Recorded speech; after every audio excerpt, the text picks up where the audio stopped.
Hello, YouTube! I am Dreamscript, and welcome back to the Rough Cut Diamond Mines, the place that I go to find the rough ideas that we can then turn into something a little more polished. Goodness, it's quite roomy in here. Apologies about last video. These mines are something of a new passion project for me, and we hadn't delved as deep into them just yet. More veins are being opened every day, so there's going to be more space and inspiration around here now. This is the second video in my speed drawing series for the Cursed Relics Art Challenge, so you can check out the first part of the series for some baseline information about how I'm doing this challenge. And if you're here from Instagram, glad to see you back! For a quick reminder, I am still using stickers from my hoard as inspiration for elements of the design, and we are using the Wheel of Intensity, as I am now calling it, to determine the severity of the cursed items. On a small side note though, when I was doing the editing portion of last video, I actually found out that the person who made this list that I'm using has been making these for a couple years now.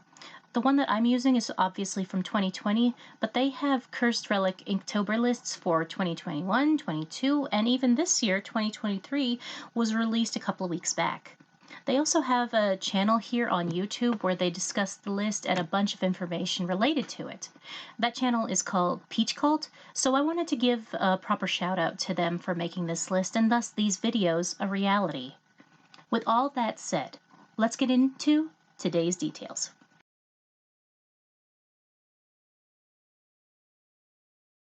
Okay, day 2 is a sitar?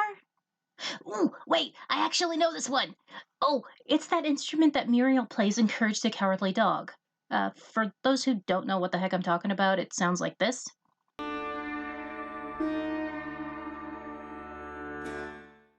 Kind of spooky if you don't know what to expect, which is probably why they used it in that show.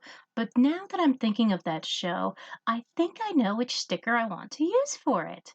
More for the concept than design, unlike the last one. One second. Where? Here it is!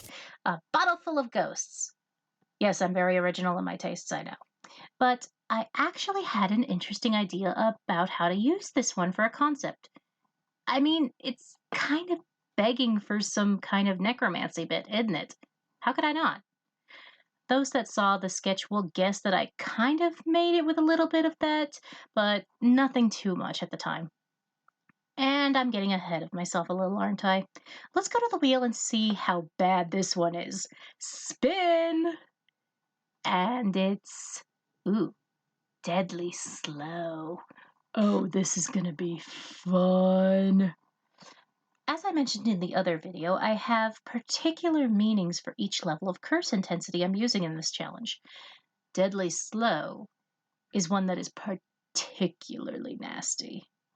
It's a death that is lingering, one that eats away at you bit by bit until there's nothing left. And that's just talking about your body.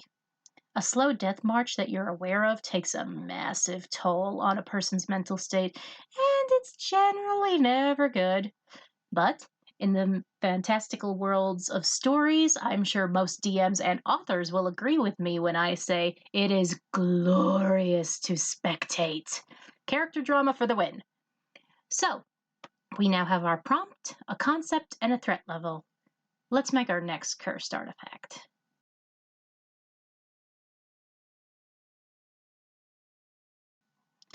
Now, I do want to get this out of the way right at the start.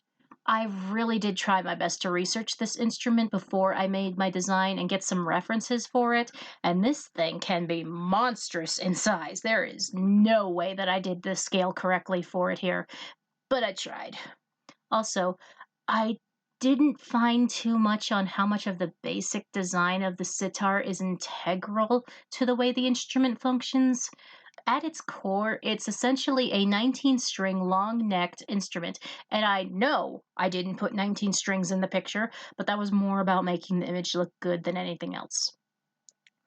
So, if the design I made for this is in no way good for the instrument, please feel free to let me know. I am so not familiar with this neck of the woods the instrument comes from, and would welcome any information.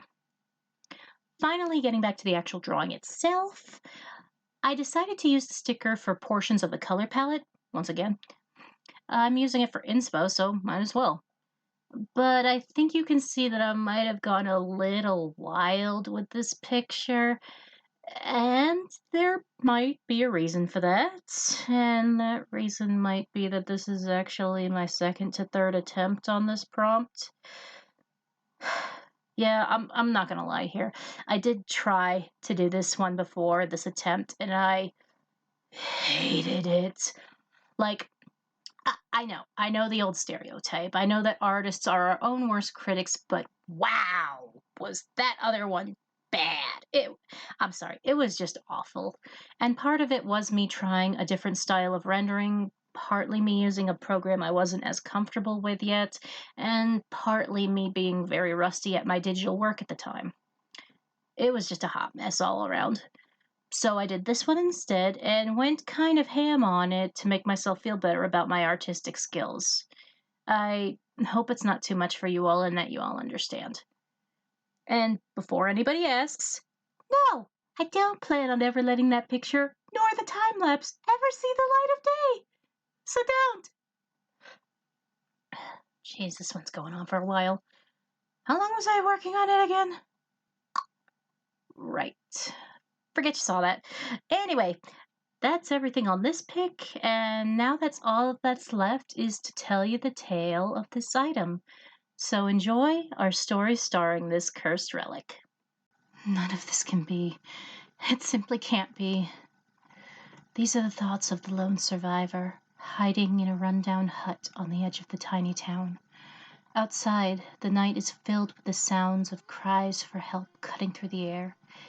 And music. That damn instrument's music floats so softly through the night, but that sound makes their heart pound in fear. They press their hands over their ears to block out the sound, that sound that they are now powerless to stop. It had already claimed the rest of the group. They couldn't let it claim them too. They never should have come here. They never should have found that thing. They should have listened to the warnings. Their group had come to this place in search of a supposedly enchanted artifact, some kind of instrument apparently, which had excited their bard greatly. The legends of how powerful the artifact was had honestly excited them all, but once they arrived here, the stories they were told became different.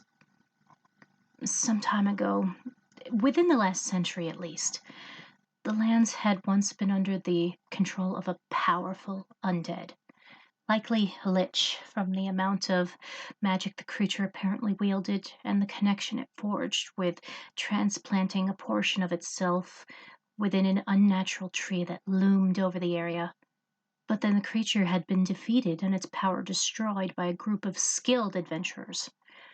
Adventurers who were not completely interested in honoring nor respecting the remains of those they defeated. To destroy the undead's power, they had ripped the unnatural tree down. And once the creature itself was also defeated, one of the adventurers took pieces of them and that tree to create the artifact. To bring something joyous and good out of this wicked creature for once in its miserable existence, were apparently the words that the adventurer gave when asked why they would use such unusual materials. But you know what they say about good intentions. The sound of something banging on the side of the hut pulls the survivor out of their memories just in time to dodge the fist that breaks through the wall near them. They try to contain their fear, but the scream they were holding escapes them when more hands start breaking through into the hut and grab at them. They try to run, they try to fight, but it's no use. The bodies that surround them are both old and newly risen from their final resting places. Too many of them to have any prayer of escape. Even the smell of rot and death overwhelms them, filling their senses to the point where they cannot do more than struggle uselessly as the horde drags them back to the heart of the town. Back to where the pleas for help are coming. Back to where the music is loudest and clearest. In the center of town, people are dancing. But it is no joyous act. The dancing mass is a mix of the same mindless hordes moving in graceful motions dictated by the music, and struggling, jerking people ones who are still alive and trying to break free with little success. The ground below is being stained red from the amount of blood flowing from the dancers' feet, and darkened more by falling tears from their faces. Tears of fear, pain, and sorrow. The horde pushes the former survivor through the crowd, towards the center of it all, towards the figure they once knew, but is no longer the soul they know. Not anymore. Something else is now wearing their face. The magic coming from that instrument had taken them, becoming the only point of light remaining in their eyes as their former companion smirks at them. Ah, there you are. Their friend's voice is no longer their own. You tried to run, but I'm sure you've realized the truth now. There's nowhere I can't find you. Tears well up in the eyes of the survivor. Oh, no need for that. Their friend coos at them, their face twisted into an expression of cruel delight by the monster within.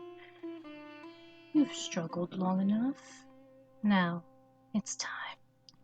Come, join us in this last dance. With a strum of the instrument's strings, the last survivor finally feels their will to fight break as the music's energy wraps around them. They cannot fight anymore, and their body now moves to the whims of this magic. Tears flow as they join the masses. There's nothing they can do now. There's no escape once the music takes hold. This will, indeed, be their last dance. Thanks again, everyone, for watching this far into the video.